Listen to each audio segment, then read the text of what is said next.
You're invited to bid on a project. How do you set your price? What's your strategy? Say it will cost you $500,000 to deliver the project. What price would you enter in the bid? $1 million. $1 million is no good. No good? No good.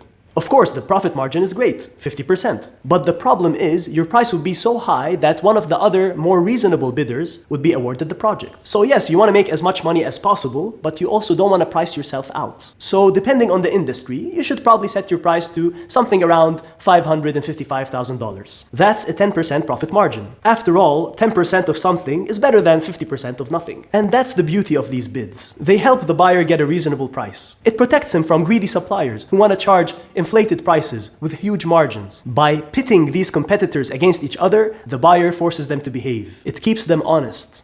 At least in theory. However, in practice, greedy people always find a way to feed their greed. And this is exactly what happened in the 1950s. Back then, the US market for turbines that generate electricity consisted of 3 companies: GE, Westinghouse, and Allis-Chalmers. They conspired and came up with a clever coordination device. Electric utilities invited bids for the turbines they wanted to buy. If the bid was issued between the 1st and the 17th of a lunar month, Allis-Chalmers and Westinghouse had to submit very high bids that would be sure losers. And GE would be the winner by making the lowest bid, but still at a very high price, allowing huge profits. So for example, if the cost is $500,000, GE would make a bid of $1 million, while the other 2 companies bid a much higher price than that. So GE's would be the best bid, and their price would look reasonable. Similarly, Westinghouse was the conspiracy's designated winner if the bid was issued between days 18 and 25, and Allis-Chalmers for the days 26 to 28 of the lunar calendar. You will notice that they did not split the days of the month equally. GE got 17 days, Westinghouse got 8 days, and Allis-Chalmers only got 3 days. Why? They kept it in the same proportion as their market share.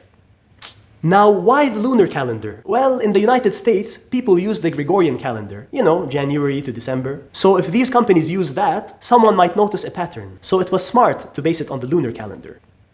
So as long as the Department of Justice did not think of linking the winners to the lunar cycles, they were safe. Very smart, right? No, eventually, the authorities did figure it out. And they slapped them with huge fines. And some executives of these 3 companies were thrown in jail. These companies should have just competed fairly and made reasonable and lawful profits. But no, they had to be greedy. They had to break the law. They had to commit a crime. And crime don't pay.